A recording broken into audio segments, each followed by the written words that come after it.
Hi friends, எல்லோரும் எப்படி இருக்கீங்க? நான் ரொம்ப நல்லா இருக்கேன். இன்றைக்கி கேரட் மலாய் ஸ்வீட் தான் எப்படி செய்கிறதுங்கிறத பார்க்க போகிறோம். இது ரொம்ப ரொம்ப சூப்பராக இருக்குங்க. வீட்டில் இருக்கிறவங்க குழந்தைங்க ஸ்வீட் கேட்டாங்கன்னா சட்டுன்னு செய்யக்கூடிய ஒரு சூப்பரான ஸ்வீட் ரெசிபி தான் இது. வாங்க எப்படி செய்கிறதுன்னு பார்க்கலாம். 1/2 கிலோ கேரட் தாங்க நான் துருவி வச்சுருக்கேன். நல்லா தோலெல்லாம் எடுத்துட்டு க்ளீன் பண்ணிவிட்டு அதுக்கப்புறமா துருவி எடுத்துக்கோங்க. இந்த துருவன கேரட் எல்லாத்தையும் ஒரு குக்கரில் எடுத்து வச்சுருக்கேன். இப்போ இது கூட என்னென்ன சேர்க்க போகிறோங்கிறத பார்க்கலாம். சின்ன மிக்ஸி ஜார் ஒன்று எடுத்திருக்கேன். அதில் 2 ஸ்பூனு நீங்கள் சுகர் சேர்த்துக்குங்க. அதுக்கப்புறமா 2 ஏலக்காய் மட்டும் இதில் சேர்த்துக்கலாம். அடுத்தது இது கூட நான் முந்திரி பருப்பு சேர்த்துக்க போகிறேன். அதுக்கு முன்னாடி இதை ஃபஸ்ட்டு நம்ம பொடி பண்ணி எடுத்துகிட்டு வந்துக்கலாம். அதுக்கப்புறமா நம்ம முந்திரி பருப்பு சேர்த்து பொடி பண்ணிக்கலாம். இல்லைனா முந்திரி பருப்பு ரொம்ப பொடியாயிடுங்க. அதனால் ஃபஸ்ட்டு ஏலக்காவையும் சுகரையும் பொடி பண்ணிவிட்டு அதுக்கப்புறமா முந்திரியை போட்டு பொடி பண்ணிக்கோங்க.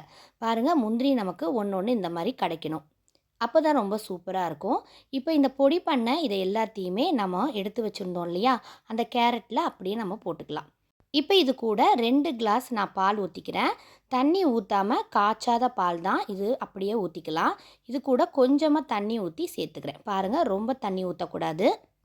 இப்போ இதை எல்லாத்தையுமே நல்லா கலந்து விட்டுக்கலாம். பாலோட அந்த நம்ம போட்டிருந்தோம் இல்லையா பொடி, அது எல்லாமே கலந்து வரணும். அந்த அளவுக்கு நல்லா கலந்து விட்டுருங்க. இப்போ இதை நம்ம நல்லா கலந்தாச்சு. இப்போ நம்ம க்ளோஸ் பண்ணிவிட்டு விசில் போட்டுடலாம். ஒரு 3 விசில் வரது வரைக்கும் மூடி போட்டு நீங்கள் க்ளோஸ் பண்ணி வச்சுருங்க. 3 விசில் வந்தால் தான் ரொம்ப நல்லாயிருக்கும். இந்த பால்லையே ஃபுல்லாக வெந்து சூப்பராக இருக்கும். நான் எல்லாம் மிக்ஸ் பண்ணி ரெடி பண்ணிவிட்டு தான் அடுப்பை ஆன் பண்ணுறேன். 3 விசில் வரட்டும். இப்போ இதில் நான் கொஞ்சமாக பால் எடுத்திருக்கேன். இதில் கொஞ்சமாக குங்குமப்பூ நான் சேர்த்துக்கிறேன். குங்குமப்பூ இல்லைன்னா நீங்கள் கொஞ்சமாக மஞ்சத்தூள் இதில் சேர்த்துக்குங்க. நமக்கு கலர் வேணுங்கிறதுக்காக கொஞ்சமாக நான் குங்குமப்பூ சேர்த்துக்கிறேன். மஞ்சத்தூள் கூட நீங்கள் இதில் சேர்த்துக்கலாம். ரொம்ப நிறைய சேர்த்துக்கக்கூடாது. சும்மா ஒரு பிஞ்சு நீங்கள் இந்த பாலில் சேர்த்துக்குங்க. குங்குமப்பூ இருந்தால் இந்த அளவுக்கு சேர்த்தாலே போதும். இதை அப்படியே நான் ஊற வச்சிடுறேன். இப்போ இதை நான் க்ளோஸ் பண்ணி வச்சாச்சு. இப்போ இது 3 விசில் வந்துடுச்சு. நான் இப்போ 3 விசில் வந்து ஒரு 5 நிமிஷம் கழித்து ஓப்பன் பண்ணுறேன். பாருங்கள் எந்த அளவுக்கு சூப்பராக வெந்திருக்குன்னு. அதாவது இந்த கேரட் வந்து நமக்கு குழையவும் கூடாது, ஆனால் நல்லா வெந்திருக்கணும். பார்த்தாலே உங்களுக்கு தெரியும்னு நினைக்கிறேன். நல்லா மசிஞ்சு போகக்கூடாது, அதே நேரத்தில் நல்லா சாஃப்டாக வெந்திருக்கணும். இந்த பால்லையே நம்ம வேக வைக்கிறதுனால ரொம்ப சூப்பராக இருக்குங்க. இப்போ அடுப்பை ஆன் பண்ணிவிட்டு திரும்பவும் நான் அடுப்பில் வச்சிடுறேன். இப்போ இதை நல்லா நம்ம மிக்ஸ் பண்ணி விட்டுட்டு அப்படியே விட்டுடலாம். நல்லா இது கொதித்து வரணும். கேரட்டோட இந்த பொடியெல்லாம் சேர்த்து தான் நீங்கள் பாலோட வேக வைக்கணும். அப்போ தான் நல்ல மணமாக இருக்கும். விசில் வரும்போதே உங்களுக்கு அந்த மணம் வெளியே நல்லா வர ஆரம்பிக்குங்க. இப்போ இது நல்லா கொதிக்க ஆரம்பிச்சிடுச்சு. இப்போ அதை அப்படியே விட்டுறலாம். இந்த பால் எல்லாமே இன்னும் கொஞ்சம் கம்மியாகி வரணும். ஒரு 2லேருந்து 3 ஸ்பூன் நெய்யில் நான் முந்திரியை வறுத்துட்ருக்கேன். இப்போ அடுப்பை ஆஃப் பண்ணிட்டேன். இந்த முந்திரியெல்லாம் தனியாக நான் எடுத்து வச்சுட்டு முந்திரி வறுத்த அந்த நெய்யை மட்டும் இதில் ஊற்றிக்கிறேன். பாருங்கள், இந்த அளவுக்கு தான் இதுக்கு நெய் செலவாகும். நிறைய அளவுக்கு நெய்லாம் இந்த ஸ்வீட் ரெசிபிக்கு தேவைப்படாது. இப்போ இந்த நெய்யை ஊற்றிட்டு நல்லா நான் மிக்ஸ் பண்ணி விட்டுறேன். இது நல்லா ஒரு 2 நிமிஷம் நல்லா கொதிக்கட்டும்.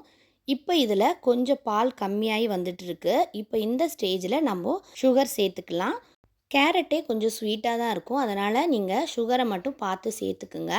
1 கப்பு கேரட்டு நீங்கள் துருவினது எடுத்துக்கிட்டிங்கன்னா ஒரு 1/2 கப்பு சர்க்கரை எடுத்தாலே போதும், கரெக்டாக இருக்கும். இப்போ இதில் வந்து நம்ம பாலில் குங்குமப்பூ போட்டு வச்சுருந்தோம் இல்லையா, அதையும் இதில் நான் சேர்த்துக்கிறேன். இந்த ஸ்டேஜில் சேர்த்துட்டு நல்லா மிக்ஸ் பண்ணிக்கலாம். ஒரு 10 நிமிஷம் நீங்கள் ஹை ஃப்ளேமில் வச்சு விட்டிங்கன்னா கொஞ்சம் கொஞ்சமாக அந்த சர்க்கரையும் உருகி தண்ணி விட ஆரம்பிக்கும். அதே நேரத்தில் கொஞ்சம் கொஞ்சமாக அது இறுகவும் ஆரம்பிக்கும். இப்போ பாருங்கள், ஓரளவுக்கு அதில் இருக்கிற பால் தண்ணி எல்லாமே இறுக ஆரம்பிச்சிடுச்சு. நம்ம போட்டிருந்த பால் எல்லாமே ஏடு கட்ட ஆரம்பிச்சிடுச்சு. நம்ம பால் கோவெல்லாம் செய்யும்போது சைட்லலாம் அந்த பால் வந்து ஆடை கட்டும் இல்லையா, அதே மாதிரி நாம் இதில் போட்டிருக்க பால் கூட சைட்லலாம் அழகாக உங்களுக்கு பாலாடை மாதிரி கட்டி கட்டி வரும். அதை எல்லாத்தையும் நீங்கள் கரண்டி வச்சு சைடில் சுரண்டி சுரண்டி நீங்கள் எடுத்துகிட்டு அதோடு அந்த கேரட்டோடு சேர்த்து கலக்கும் போது நல்ல சூப்பரான ஒரு டேஸ்ட் உங்களுக்கு கொடுக்கும். இப்போ நான் அடுப்பை ஆஃப் பண்ணிடுறேன். முந்திரி பருப்பையும் அதில் நான் போட்டுட்டேன். சூப்பரான carrot malai sweet recipe ready ஆகிடுச்சு. இது ரொம்ப ரொம்ப அட்டகாசமான டேஸ்ட்டில் இருக்குங்க. பார்க்குறதுக்கு மட்டும் இல்லை, இது சாப்பிட்றதுக்கும் ரொம்ப டேஸ்ட்டாக இருக்கும். நான் அடிக்கடி இது வீட்டில் செய்வேன். கேரட் இருந்தால் போதுங்க, சூப்பராக இதை வீட்டிலே நம்ம செஞ்சிடலாம். கேரட், பால் எல்லாமே நம்ம வீட்டில் இருக்கக்கூடிய பொருட்கள் தான். இனிமேல் ஸ்வீட் வீட்டில் கேட்டாங்கன்னா கட்டாயம் ஒரு முறை இதை ட்ரை பண்ணி பாருங்கள். ரொம்பவே நல்ல சூப்பரான ஹெல்த்தியான ஸ்வீட் ரெசிபி தான். இந்த வீடியோ பிடிச்சிருந்தா லைக் பண்ணுங்கள், உங்கள் ஃப்ரெண்ட்ஸ் அண்ட் ஃபேமிலிக்கு ஷேர் பண்ணுங்கள்.